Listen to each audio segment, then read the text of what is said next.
Dan Bongino back out of the FBI and be like, you know what, this Vince idiot.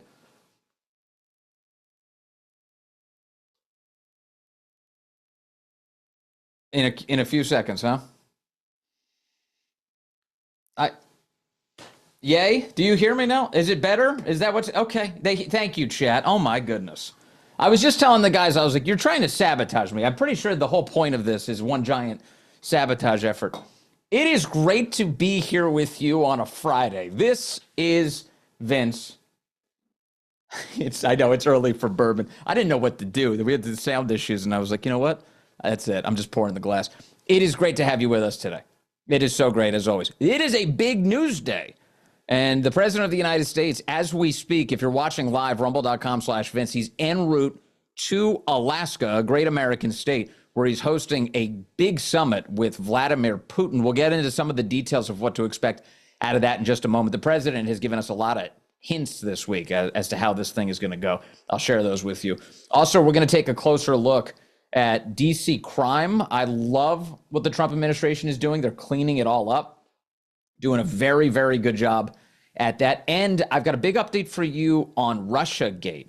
We get updates. Are we going to get the prosecutions we deserve? I think that the administration just meaningfully tipped its hand in a very big way that, yes, prosecutions are coming. I've got the details on that all ahead on this edition of Vince. Great to have you here with us, as always. You're awesome. The people who support this show, the sponsors, they're wonderful. Fast Growing Trees is among them. FastGrowingTrees.com. You know, fall is planting season. You know that many plants and trees actually do better when they're planted this time of year. But you have to know where to start. And this is one of the reasons I love FastGrowingTrees.com. It doesn't matter if you live in the sunny South or if the air is getting chilly where you are. The plant experts can help you find the perfect fit for your space. They've got all the plants that your yard needs, like fruit trees and privacy trees, flowering trees, shrubs, and so much more. And they're so healthy and wonderful.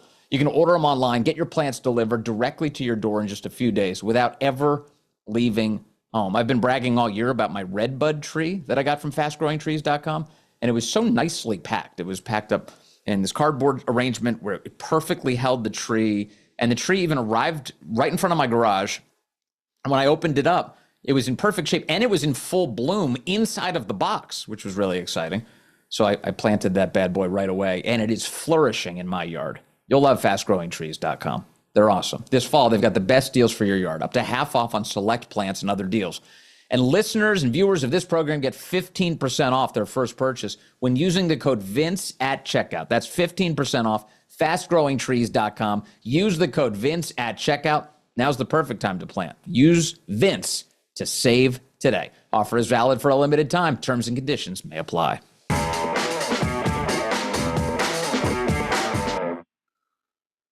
All right. So the president is off to Alaska as we speak, set for this big summit with Vladimir Putin. Take a look at cut 9 here. The president leaving this morning, ascending the steps of Air Force One, and heading off to Alaska. He's leaving for his big summit with Vladimir Putin. And you know that some of the Russian delegations already arrived. We saw Lavrov go into his hotel room. He was wearing a CCCP shirt. He's the foreign secretary. And we also know, guys, who the president's going to be traveling with. Secretary of State Marco Rubio, Commerce Secretary Lutnick, Treasury Secretary Bessent, and CIA Director Radcliffe will be part of the enclave. Big hopes, but the president's being very realistic. This is a huge moment, not just for the country, but for the world as well. This is the president that he inherited this war. He predicted that something like this can happen, but he's always said that he wanted to be the president of peace, Ainsley. And the question is, does Putin overplay his hand now? Does he think that the president is weak? I bet we get. All right, so there we go. So the key is whether or not Vladimir Putin plays ball with the president of the United States. Big privilege to meet with the president in Alaska as he's in the air. And headed over there right now. Now, the president has been broadcasting throughout the week his expectations for this summit. And he's been very careful to present it as, look, I'm going to walk into that room and I'm going to assess very quickly whether it's even possible for the two of us to make a deal. In fact, so quickly, it'll happen in just the first 2 minutes. Cut 10, take a look at the president of the United States this week. Well, we're going to have a meeting with Vladimir Putin, and at the end of that meeting, probably in the first 2 minutes, I'll know exactly whether or not a deal can be made. How will you know that? Because that's what I do. I make deals. That's what I do. I'm a deal guy. I know. I can smell it. I know whether or not a deal is actually available to me. So within the first 2 minutes, I'm going to have the answer to that. The president also offering on Wednesday of this week that this meeting is going to be a starter meeting with Vladimir Putin, at least for this term, because his goal ultimately is to pull Volodymyr Zelensky, the head of Ukraine, into a meeting between all three of the men so that they can settle this war. Here's the president describing his strategy on Wednesday. And we're going to meet with, I would say, the second meeting. If the first one goes okay, we'll have a quick second one. I would like to do it almost immediately. And we'll have a quick second meeting between President Putin and President Zelensky and myself, if they'd like to have me there. And that would be a meeting where maybe it could be absolutely work. But the first meeting will not work that out. Certain great things can be gained in the first. It's going to be a very important meeting. But it's setting the table for the second meeting. I think the second meeting, if the second meeting takes place, now there may be no second meeting, because if I feel that it's not appropriate to have it because I didn't get the answers that we have to have, then we're not going to have a second meeting. Yeah, and believe him on that. Remember when Volodymyr Zelensky came to the White House and disrespected everybody in the room, to include the Vice President of the United States, J.D. Vance, the White House said, "You're done here. I don't care how far you've traveled. You disrespect us. You don't appreciate the generosity of the United States of America. Get out of the White House." So they kicked Zelensky out. They gave the lunch to the interns or something that they were all planning to have. And Zelensky went home with his tail tucked between his legs for having screwed up that massive opportunity to issue his gratitude and perhaps get some more support from the United States. So right now, the president's in a situation, as you heard him point out a moment ago, and as you heard in the Fox coverage, where he's trying to clean up the mess that institutional Washington and especially the left has made through the years. We never had to get here. It never had to happen. Yet because of the meddling of the American left, of the United States, of the war-happy establishment here in D.C., the situation between Russia and Ukraine has become an utter disaster through the years. In 2014, the United States was involved in orchestrating an overthrow of the Ukrainian government. And once the government was overthrown, it was at that moment that Vladimir Putin invaded Crimea under Obama. It didn't have to happen. We didn't have to meddle on all the affairs, yet we did, and we made things worse. That invasion happens. Putin decides not to take any action like this while President Trump is in office the first time. And then as soon as Biden arrives, Putin senses his opportunity yet again to invade in Ukraine. And he did. And so now President Trump is left, as has been the case throughout his presidency, picking up the pieces of all of the destruction that Joe Biden left behind. And that brings us to today's summit. President Trump is trying to convince Vladimir Putin, although he's been unhappy with Putin lately, that he's got to end this thing. What will it take? The president suggested earlier this week that it may end up with some of Ukraine's territory being, as he put it, divvied up. He says, you hate to say that, but that is in all likeliness the way that this is going to go down. The president's goal is super clear here, as is, I think, any good-natured person's goal here as they watch this and see what they want out of a resolution. An end to the death and an end to the United States being involved in this bloody conflict that has only turned Ukrainians into cannon fodder and has done nothing to weaken Russia, despite Washington's claims to the contrary. It's been an utter disaster. So the president approaches Putin today, and he'll see if he can't get another meeting with Volodymyr Zelensky. But don't be surprised if this thing doesn't go as it's currently scheduled. And here's how it's scheduled. For those of you on the East Coast, it's about 3 o'clock East Coast time. The Russians are saying 3:30. That we will see the president of the United States meet with Vladimir Putin. At the conclusion of their one-on-one meeting, there is going to be a working meal where the delegations get together and they talk amongst themselves over food.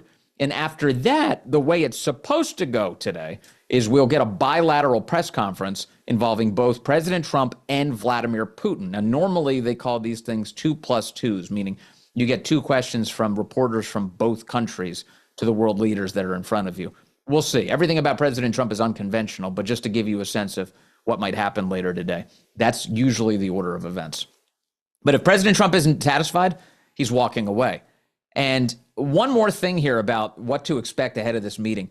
Vladimir Zelensky is not making this easy for President Trump. In fact, he's kind of making it a bit of a mess in just the last 24 hours. In the lead up to the meeting, Ukraine overnight launched a series of drone strikes on Russia. The Hill has the coverage here. Ukraine launches drone attacks on southern Russia ahead of Trump-Putin summit. Ukraine launching drone attacks on cities in southern Russia, killing one person, injuring at least 16 more, just a day before President Trump meets with the Russian president. A Ukrainian drone hit an apartment building in Rostov-on-Don, injuring 13 people who were transferred to medical facilities for treatment, according to the region's governor. In another attack, Ukraine's drone strike in Belgorod injured 3 people, according to local officials. So a ton of drone strikes flying in overnight. And this is not setting the table for the president of the United States to conclude this. He wants to bring about peace, and Zelensky is trying to sustain the war. He doesn't want this to be resolved by President Trump and Putin today. How's that for gratitude from the Ukrainian government? How's that for gratitude from Zelensky? It's not. And one other piece here about Zelensky and how he's kind of already kicking sand in the face of the president of the United States. Additionally, Zelensky is telling the press this morning that Vladimir Putin stands to benefit the most from this Trump-Alaska summit. He stands to benefit the most. Here you have a giant video in my way as I try and explain this. Ukrainian President Volodymyr Zelensky warned that Russian President Vladimir Putin is going to benefit the most from Friday's high-stakes meeting with President Trump in Alaska. Quote, I believe that Putin will benefit from this because what he is seeking, frankly, is photographs. Zelensky told a small group of reporters at the presidential palace in Kiev, including News Nation's Robert Sherman, quote, he needs a photo from a meeting with President Trump. What the hell is Zelensky doing here? President Trump is trying to negotiate peace with Putin. He wants to bring Zelensky to the table so they can have an adult conversation between 3 men to conclude this whole thing. And Zelensky is muddying up the entire process as the president is in the air. No bueno. That doesn't work. And it annoys the hell out of me after all the generosity that we've shown to Zelensky. And boy, he's lost a lot of people. This is a conflict that's, as the president has described it, has lost millions of lives. It is so completely destructive. And good people should want to bring this thing to an end. That's what President Trump wants to do. That's what he's trying to do today. I'm praying he makes progress with Vladimir Putin, but we'll see. We will know very, very quickly. So that's the update today on the president's trip. We'll bring you more as we find it. I'll be covering things live on the national radio show from 12 to 3 Eastern time. You can find that at thevinceshow.com. Check your local listings or come to join us on Rumble, rumble.com/Vince. The chat continues there. And always taking your feedback, chat.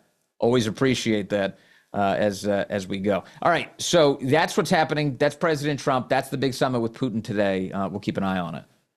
Back home in the United States of America, the effort to get rid of the crime problem in Washington, D.C. continues. In D.C. this week, and especially last night, Thursday night, the federal government was cleaning out all of the homeless encampments all over the nation's capital.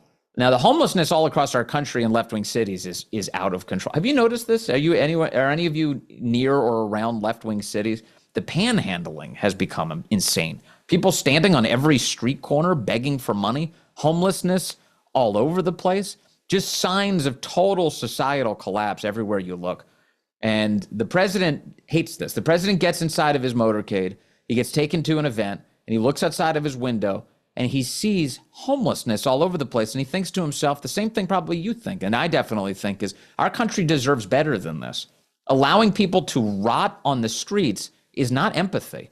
Allowing them to succumb to the elements is not empathy. Allowing mental illness and drug use to just run rampant in our cities at the expense of the people who are experiencing it and at the expense of the peaceful civilians who are just trying to live in these cities, that's not good. We've got to fix this problem. Yeah, the chat says it's going bad. It's really bad everywhere across the country. Yes, in Rhode Island. Yes, in Colorado. Yes, in California. New Jersey, I'm seeing in the chat. Yeah, you're seeing this everywhere. I live in Virginia, and I see this on all street corners everywhere, and I've seen it increase like crazy over just the past couple of years, truly during the Biden era, coming out of COVID and through the Biden era. Just that kind of social decay has really, really grown. Flint, Michigan is bad. Seattle, Minnesota, Chicago, Indianapolis, North Carolina, Phoenix, Worcester, Massachusetts. Boy, I'm telling you, we've got, first of all, I just reminded of how many great Americans we have from all across the country, Oregon, Wisconsin, Wilmington, North Carolina. Yeah, but we're all seeing it. We're all seeing it. We're all experiencing it. So what's the president doing about it? Luckily, he can do something about it.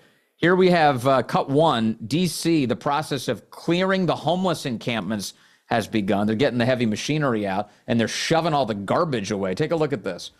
The great imagery, important imagery, that finally somebody's doing something about this. I'm hearing from D.C. residents, I'm seeing a lot of them posting to social media, that they've seen these homeless encampments forever.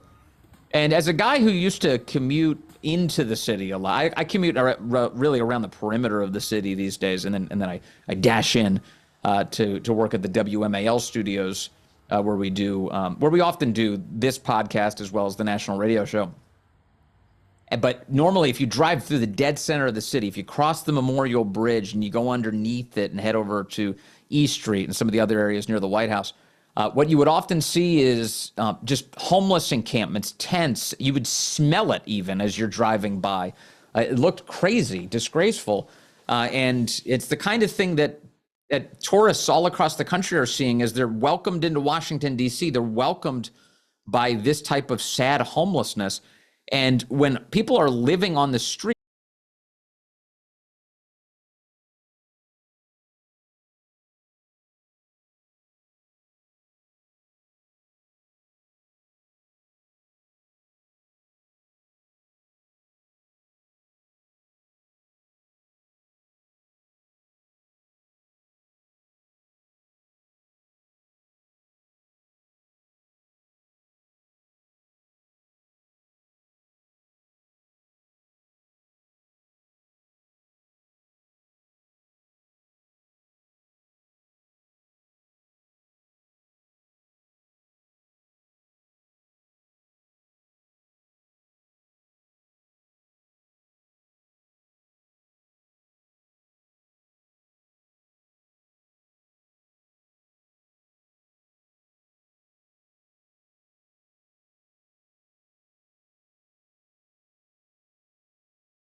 oh yeah, okay.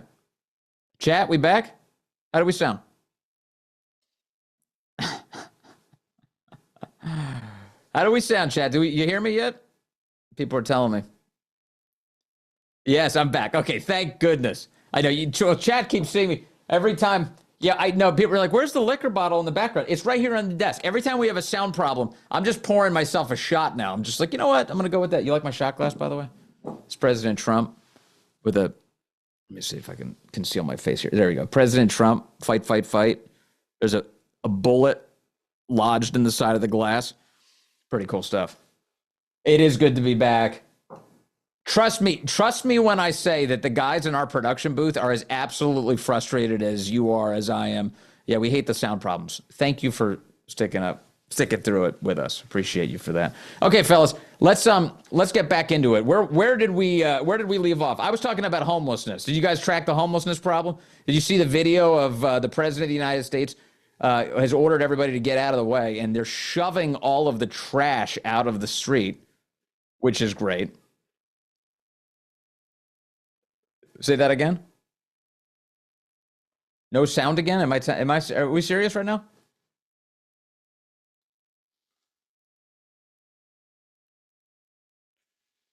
Okay. We hear you. Oh my gosh. Now I feel like the chat is trolling me because people said the sound is not here. All right, I'm good. All right, let's thank our sponsors. Thank you, sponsors, for enduring all of this. Hey, could the continued divide between Trump and the Federal Reserve put us behind the curve? Can the Fed take the right action at the right time? Or are we going to be looking at a potential economic slowdown? And what could this mean for your savings? Consider diversifying with gold through Birch Gold group. For decades, gold has been viewed as a safe haven in times of economic stagnation, global uncertainty, and high inflation. And Birch Gold makes it so incredibly easy for you to diversify some of your savings into gold. If you've got an IRA or an old 401k, you can convert it into a tax-sheltered IRA in physical gold, or just buy some gold to keep in your safe. First, get educated. Birch Gold's going to send you a free info kit on gold. Just text my name, Vince, to the number 989898. Again, text Vince to 989898. Consider diversifying a portion of your savings into gold. That way, if the Fed can't stay ahead of the curve for the country, at least you can stay ahead for yourself. Thank you to Birch Gold for being a fabulous sponsor of this program. Data and message rates apply. Birch Gold, baby. All right. Let's get back into cleaning up Washington, D.C., shall we? Because that seems important.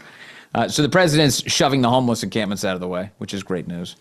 And this has been, what's amazing about it is like that the press is stunned. They can't even believe how effective the president is being here. They want to attack him, but those members of the media that have been in and around and live in Washington, D.C., they're even beginning to admit he's actually cleaning things up. Here's a CNN reporter, cut 2, stunned by the sudden lack of homelessness outside of Union Station in downtown Washington, D.C. I walk by this train station every single day on my way to work, and I have not seen it like this. You can see a National Guard Humvee behind me, and we've seen, I don't know, Josh, if you can pan over, there are a couple National Guardsmen who are walking across the street over there. This is one of the areas of focus that we have heard a lot of concerns about, crime around Union Station, people who are loitering outside. I will tell you, as somebody who walks this route all the time, it does seem like there are fewer people just sort of hanging around. Yeah, it seems like there are fewer people hanging around. That's a bit of a euphemism for the homeless are gone. The druggies are gone. The psychopaths who scream at you as you're moving in and out of Union Station are gone. Chat, Union Station is one of the most epic, beautiful buildings in our country. It is a national treasure. It's wonderful. The left wants to mess it up, by the way. They want to remodel it into something modern and disgusting and just not worth looking at. The current building is gorgeous, and it should stay that way. And the way things have gone in Union Station, it used to be, if you were here, say, 15, 20 years ago, you could walk into Union Station, and there are all sorts of nice restaurants. It's the kind of place where the Amtrak trains arrive, the Metro trains arrive. It was really, honestly, really, really nice. Beautiful restaurants all over the place, like really high quality stores. So you could take somebody shopping, you could take your wife shopping, you could go around throughout Union Station. And what the left has done is they've utterly destroyed the place. Now it's been gutted out. Like all of these stores that once existed there, it's just a wasteland. They've all fled. They're gone. The restaurants that were there, so many of them have fled. They're gone. Drug use has skyrocketed. There's medical emergencies there all the time. There's homelessness all over the place. There's beggars. There's people who are screaming obscenities at you that are clearly mentally ill as you're walking in and out of the building. It's a disgraceful way to see a glorious building brought to its knees. And the president hates that. He loves good architecture, and he wants to, as he says it many times, make America great again. So they're cleaning things up at Union Station. That's a really key point. And so that CNN guy can't even admit it. He doesn't say the homeless are being cleared out, but they are. They're being cleared out. And it is wonderful. In fact, the people in Washington, D.C. are already starting to feel the benefits of all of this, and they're saying so. Cut 3, take a look here, that in Washington, D.C., people who live here, they're kind of with Trump on this. I came all the way down Pennsylvania Avenue this morning. So peaceful, young. I don't smell no weed, young. I don't see no homeless people. I mean, I came all the way through the southeast side, all the way down here. You can see now I'm at the White House jump, man. It's quiet, yeah. Yeah. That's a big one. I don't smell weed everywhere. It's usually a sign. You're walking through the streets, you don't smell weed everywhere. You know? No shade at anybody who likes the wacky tobacco every so often, but I'm telling you, if a city smells like weed all the time, that's usually one of the clear signs of social degradation. And he's saying, I'm walking through the streets. This is an unusual experience. We haven't had this in a while. He's grateful that the president is cleaning it up. He's very grateful. Cut 12, there's more D.C. residents very relieved that President Trump has sent out the National Guard. hear from city leaders and others that crime is actually down. Are you seeing that? No, I'm not seeing it. We're seeing carjackings, the violence in the communities. So we were advocating then for the National Guard to come out, but they said there was no need. But think about how many lives could have been saved just having them on the scene. Yeah. So just gratitude, just normal people, just very, very grateful that things are improving. Here's one. Here's cut 14. Here's a woman saying that, you know who this is really benefiting? It's all of the grandmas who live in Washington, D.C. These are the people who are really going to benefit the most. They're vulnerable, they're helpless, and they desperately need crime to stop in the city. Look at this. Do you not understand that this is what the residents want? I'm not talking about the bougie upper echelons, bougie blacks. I'm talking about the everyday grandmas that have to deal with these homeless people peeing and pooping on their steps, and then they have to clean it up. They don't feel safe when they walk into their neighborhood. The gangs and the dope boys are just standing around the corner, do you not understand this is what they want? And I remember her praying, and she said, Crystal, we're going to have to invoke the National Guard. And that was so foreign to me. Now I understand the shit. These people are helpless. And I'm not talking about the bougie black people that live in their gated communities with their new bills. I'm talking about the everyday grandmothers. And I'm so glad that President Trump cares about them. You know what? Are you with me on this? I love these just normal people, actualities, people on the ground who are reacting to all of this. And this is not the way the media represents this. The media do not represent this at all in this way. Just normal people who's like, I've been living in a war zone, and now all of a sudden things are getting better. This is exactly what I wanted. Why would I be opposed to this? I'm all in on President Trump. This is one of those things, we often talk about, like, the news often is full of the awful stuff. This awful thing is happening. This other awful thing is happening. I'm here to tell you, especially on a Friday, I've got good news for you. The president is succeeding, and the people who are in the city adore it. If the people who actually have to experience what it means to live in the city and travel through it are very happy with the president of the United States today. Don't believe what they're saying in CNN studios or anything like that. Now, the grandmas she's talking about probably include grandmas like this lady. Take a look at cut 15 here, a DC grandma talking about how much better it is with Donald Trump in charge. We need all the protection that we can get in the city, because the city is really getting dangerous. A person like me at this age, I have to make sure to come home before sundown.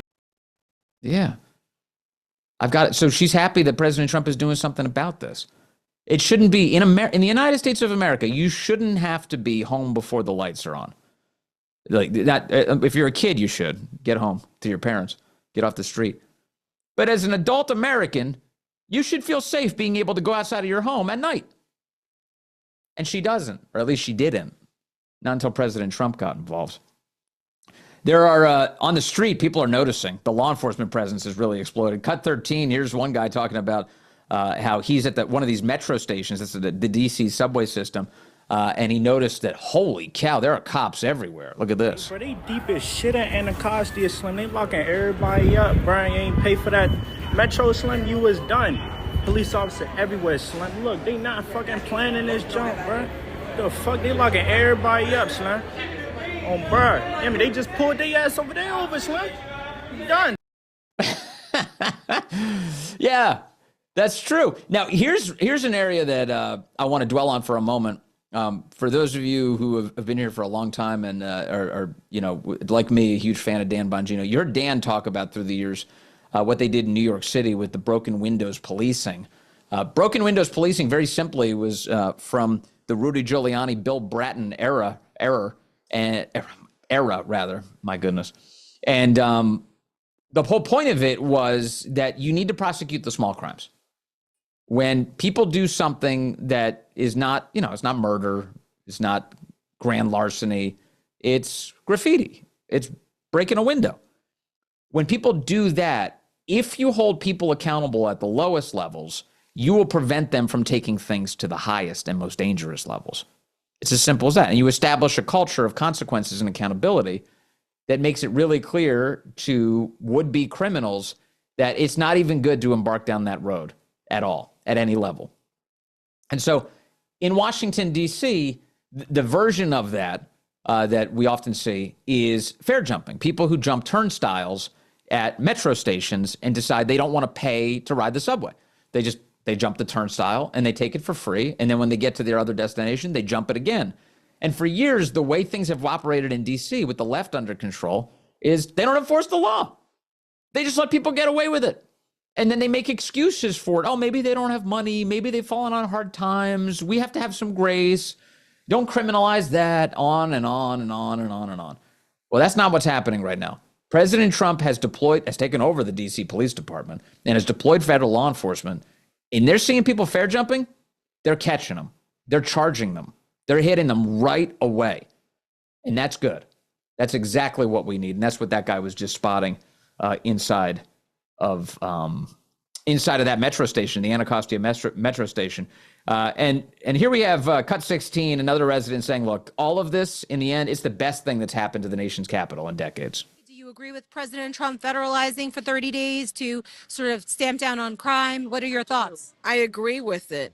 I was born and raised in the district, and I've never seen the things that I see today with children as young as 3 years old being shot. They want the crime rate to be brought under control. They want the situation of, like I said, children being shot, seniors being assaulted. They want that under control. Okay. And I believe that this is the best thing that has happened to this city in a very, very long time for the president to take control and, of the police, of the crime. I think it's a great idea. I really, really do. Can you do me a favor? At the conclusion of this episode, and once we put these clips out on social media too, can you do me a favor and share this with the people in your life who just do not understand what's going on?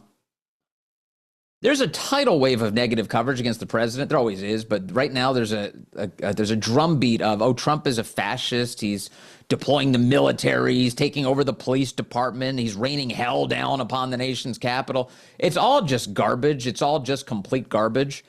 And then when you get microphones and cameras on the street and you start talking to people who just want to live here and go to work every day, they keep telling you the same thing. Thank God for President Trump.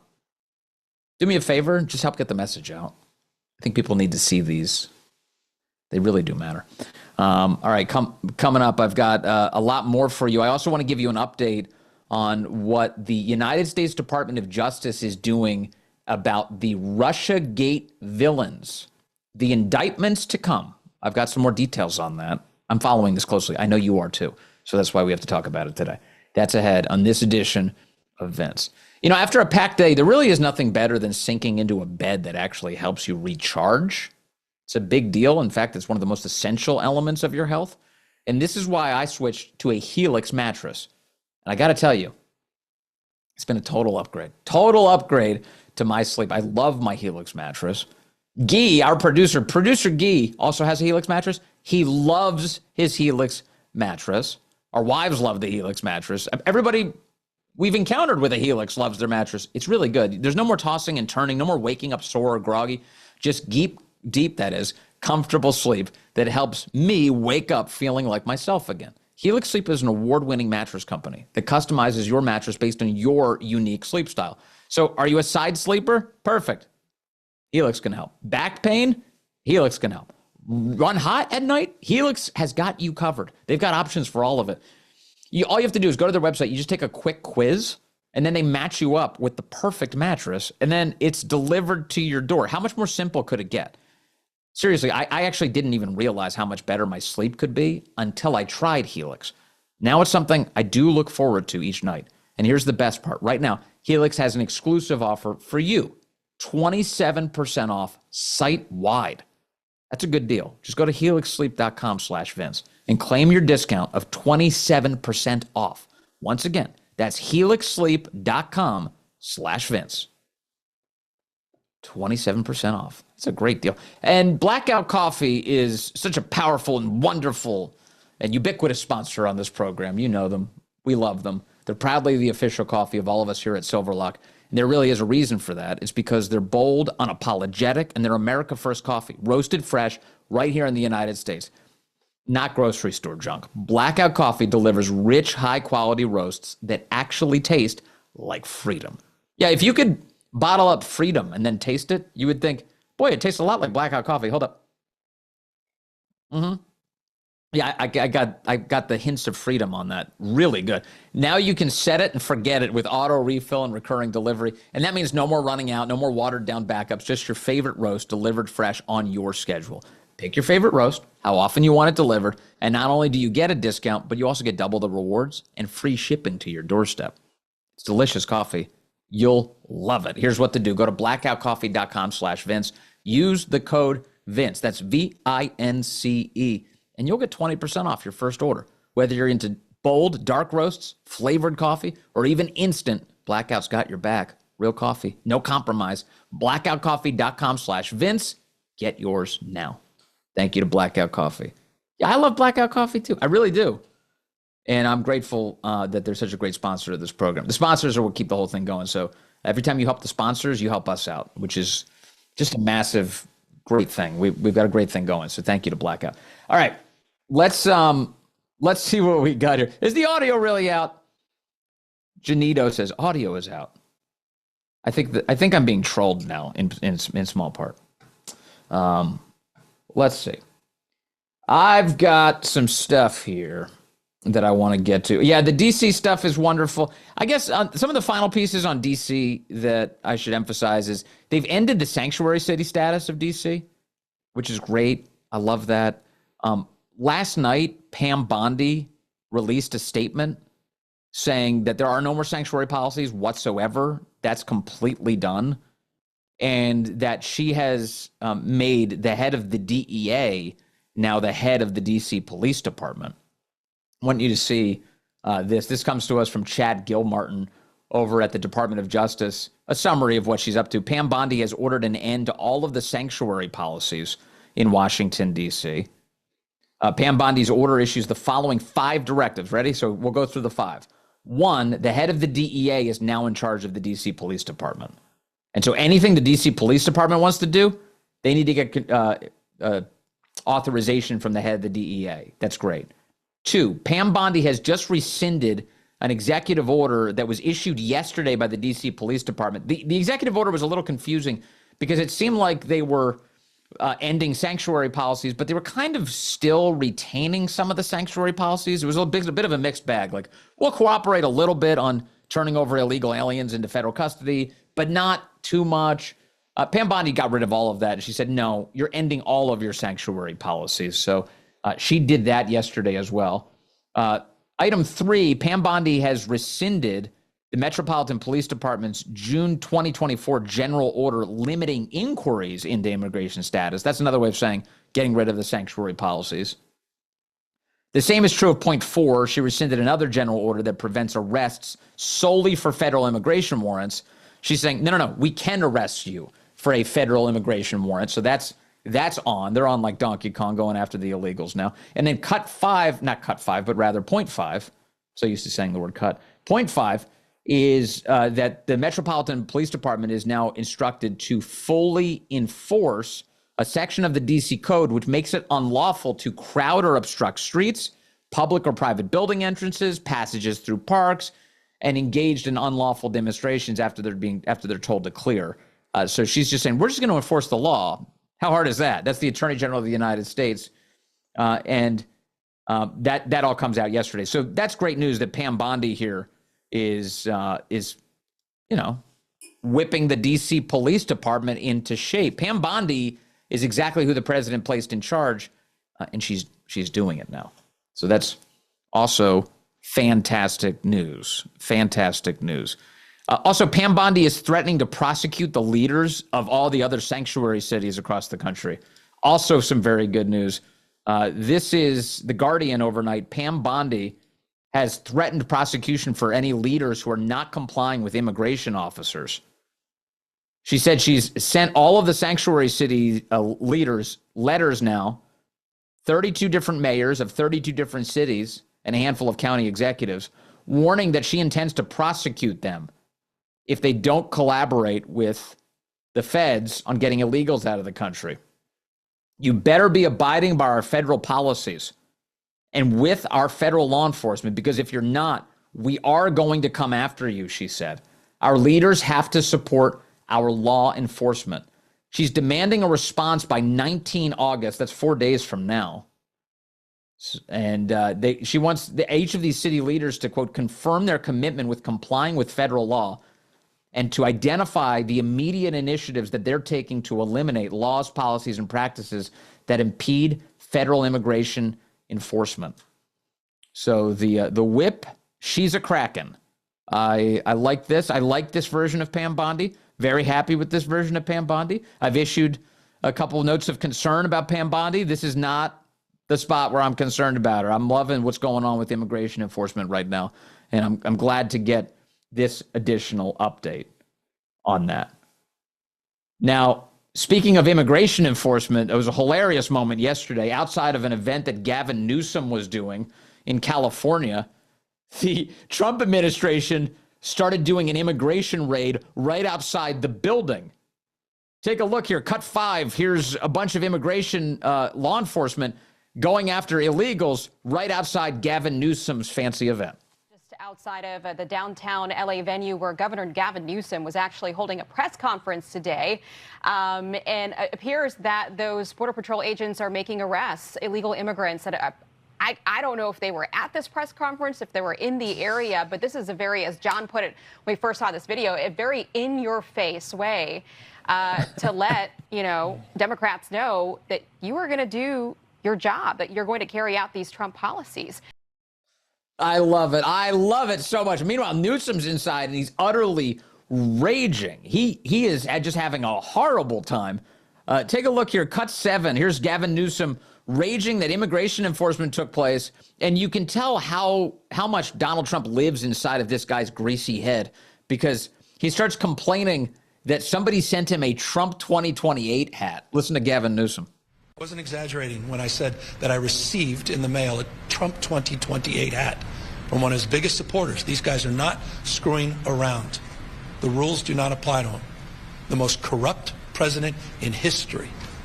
He doesn't believe in free enterprise, crony capitalism. He is wrecking this country, wrecking the economy. It's a lawless president. Wake up, America. Wake up to what's going on. Oh, I love that so much. He said, Trump's going to run again. Trump's going to run again. You know how I know? Somebody sent me a Trump 2028 hat. You're the mark, Newsom. You're the guy. We're exactly the guy we're hoping to troll. You gave us the reaction that we were hoping for. Thank you for that. I'm going to assume that it was somebody in this great audience that sent him the hat. Thank you for that. We should send Newsom more Trump 2028 swag, don't you think?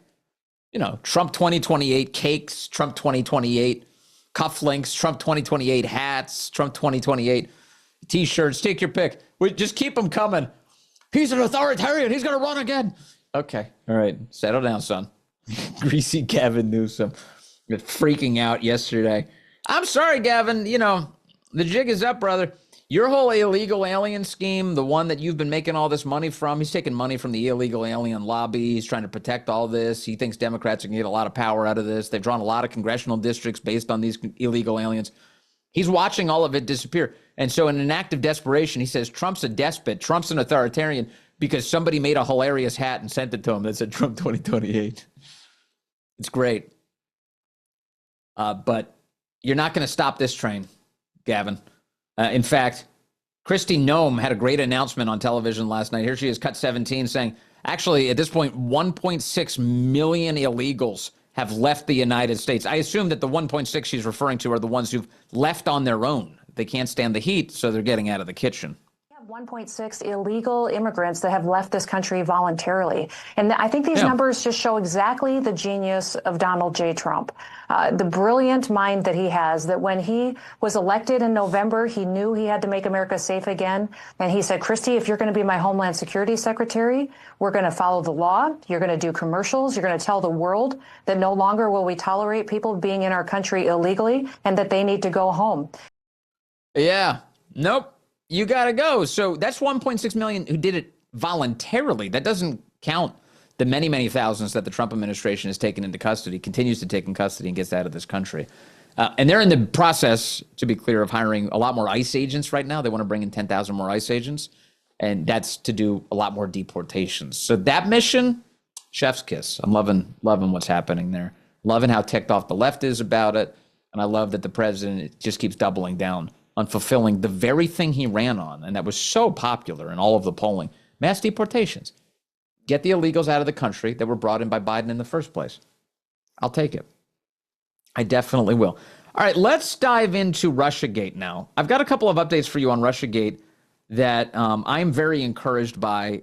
Last night, Sean Hannity on his program had two important guests on this subject. They were talking about a whole bunch of other things because, of course, as you just heard, Pam Bondi's involved in a lot. That includes taking over the D.C. Police Department and trying to clean up crime in the nation's capital and prosecuting the guy who threw the Subway sandwich at a federal law enforcement officer. You see that guy was a member of the Justice Department?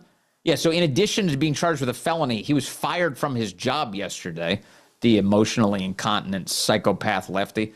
Yeah, good. I'm glad he's out of the administration. What was he doing there to begin with? Pam Bondi pointed out that guy's just a deep state actor, one of the many people who's creating impediments to getting all of this done correctly. But she also talked about, thankfully, the Russiagate disclosures and where things are headed next. Now, you and I are going to have to do a little bit of reading between the lines. The way the Justice Department handles all of this is they have to be mum on the specifics of an investigation and prosecutions until we see the actual public pieces come out, the indictments. But I'm telling you, you listen to this and see if you arrive at the same conclusion I did. Something very big is definitely happening. Listen to Cut 18. Here's Pam Bondi talking about how she can't confirm or deny the existence of a grand jury going after Obama world. Can't confirm or deny whether we have a grand jury, an open investigation on anyone, but the weaponization of our government has ended. And Tulsi Gabbard, John Radcliffe, Kash Patel, they're doing a great job, and no one in this country is above the law. That's a phrase we've heard a lot. No one is above the law. Usually the way we hear that phrase is the left uses it as they're prosecuting Trump or Trump supporters. No one is above the law, they say, as they put Peter Navarro in leg shackles. Nobody's above the law as they arrest and prosecute Steve Bannon. Nobody's above the law as they destroy Mike Flynn's life or go after Mark Houck or parents who go to school board meetings or attack President Trump in every left-wing district they can possibly misuse in an election year. That's the move. And here you have Pam Bondi going, look, I can't confirm or deny this thing. Now, here's the reality. We knew back on August 4th. On August 4th, earlier this month, I know the news cycles move so quickly. Sometimes it's easy to forget. 11 days ago, it came out that Pam Bondi had assigned a prosecutor to go after the Russiagate conspiracy and to impanel a grand jury for that. Remember, the only thing that you and I are really discussing on that subject was where will that be impaneled? Will it be Florida? Will it be Washington, D.C.? Will it be Virginia, perhaps? You know, there's a lot of options here. Now, preferably, it's not Washington, D.C. Of all the places you could possibly go, not D.C. D.C. is a rigged game. It's designed to just give the left what it wants, no matter what happens. So, no. Let's do this somewhere else. And I think the administration is very clearly thinking about that. So let me just tell you, the sum total of what we know right now is leading up to, yes, they are in the process of drawing up prosecutions. Yes, these grand juries are real, and yes, it's going to result in something. That's what that's what everything's pointing to right now. Now, here's what back when that grand jury announcement was made 11 days ago, here's what David Spunt reported on Fox about that. That's Cut 19. Listen to this. Attorney General Pam Bondi today signed an order directing an unnamed U.S. federal prosecutor to take evidence to a grand jury relating to an alleged conspiracy to tie then 2016 candidate Donald Trump to the country of Russia. Now, Fox News reviewed the one-page order just hours ago signed by the Attorney General. A source familiar with the probe confirms this as well, while a DOJ spokesperson declined to comment on this report of an investigation. Fox is told Attorney General Bondi is taking the referrals from Director of National Intelligence Tulsi Gabbard, quote, very seriously. The spokesperson says that Bondi believes there is, quote, clear cause for deep concern, end quote, and a need for the next step. All right. So that's just, I'm just putting the pieces together because, again, sometimes it's hard to keep track of everything that's happened. But that was August 4th. And now we're at August 15th, and we get more indication from Pam Bondi. You can even see the smile on her face if you're watching us, rumble.com/Vince. And she says, I can't confirm or deny. Okay, I'll take that. I'll take whatever I can get on this. Kash Patel was also, and perhaps far more interestingly, was on TV last night right after Pam Bondi. So he heard Pam Bondi's answer, and he talked about this with Sean Hannity. Take a look. Cut 20. Here's Kash Patel, the director of the FBI.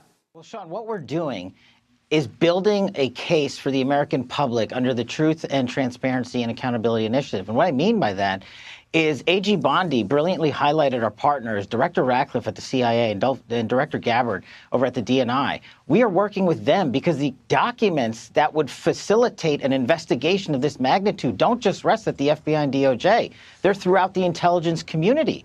And we, the Russiagate guys like Johnny Ratcliffe and myself who investigated this and exposed this, are trying to expose documentation that we've known existed for years. At the same time, we're finding new material. So the best approach is to release this information with them and also go to our colleagues in Congress who have an oversight function on the judiciary committees and oversight committees and demand from us information and documentation that we can publicize. Things like the Durham Annex, which we've known have existed this entire time, but were classified for political reasons. Classified for political reasons. So they're building the case. You heard him say there. They're building a case right now. The FBI doesn't build cases for science projects. This is not a science fair. They're not preparing a volcano where you dump a bunch of vinegar and baking soda into the middle of a tube and watch it explode. That's not what's happening here. They're building a criminal case against the conspiracy, and they're being unusually transparent about the information that they're gathering as they build this case. Listen to cut 21.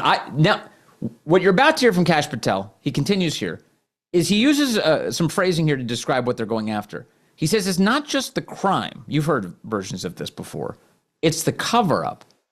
And I can't help but be stuck on that word cover-up as I listen to this, because I'm beginning to think that this is the area where they feel like they've got the best legal case to take these guys down. Take a listen. Cut 21, the director of the FBI. The beauty of it, Sean, you don't have to trust me or trust you.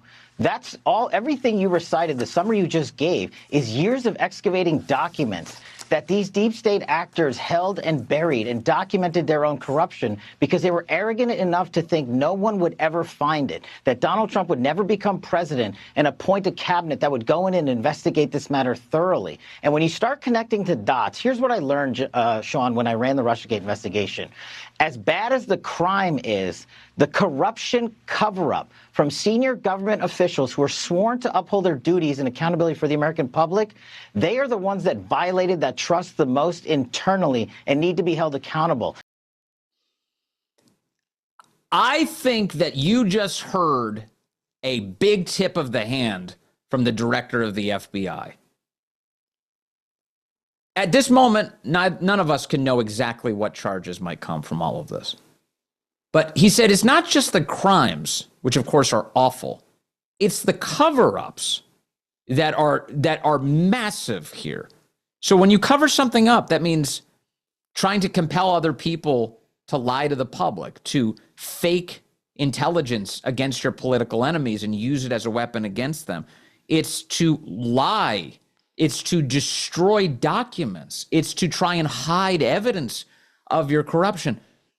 I don't think Kash Patel, believe me, and I think by this point you and I both share this view, I think he's measured in the words he uses as he describes this. Everybody is restrained by the justice process here. All the FBI, the Justice Department, Pam Bondi. There's only so much they can say in public until we see actual indictments. But these guys feel the pressure. Don't you question that for a moment. There's no situation where these guys are saying to themselves, oh, people will just be fine if there's no indictments. Oh, don't worry, they'll get over it. We're just telling them what happened and we'll all move on. We'll brush ourselves off and the country will be fine. No, real accountability, that's the word you keep hearing, means indictments, prosecutions, convictions, and sentences. I'll keep demanding that because that is what the country needs. And I know you're demanding it too. Good to see the two of them on TV last night. Every time those guys open their mouths, I'm going to scrutinize every word they're saying because I'm looking for all the breadcrumbs I can get on this thing. And I know you are too. But I was encouraged last night to hear what they're going after. And I do think that when Kash Patel indicates it's not just the crime, there's the cover-up. That's the thing people should focus on. That's another way of saying there may be some charges coming on that very issue. Great to have you with us, as always, on this edition of Vince. Very much appreciate you. The President of the United States is meeting with Vladimir Putin today. The fallout from whatever happens at that event we'll surely be talking about coming up next week on this program. Got a lot of great guests already lined up for you for next week. A lot of newsmakers coming up. Boy, I can't wait to share with you news about indictments, prosecutions, and convictions and sentences. It's a big deal. Kind of love the country. I'd like to see it get back on the right track. I got the big national radio show coming up today, 12 to 3 Eastern time. We'll be giving you all the previews necessary ahead of the president's meeting with Vladimir Putin. You can listen to that, thevinshow.com, find your local listing, or go to rumble.com/Vince. You can watch us live, participate in the chat. You can yell at me. You can support me. Perhaps we'll bring Major in. Yeah, Major, my dog. He likes to stop by the radio show. We got a lot going on today. Thank you, as always, for joining me on this edition of Vince. Coming up next, right here on Rumble, Tim Pool does it. That's right, Tim Pool. Here he comes.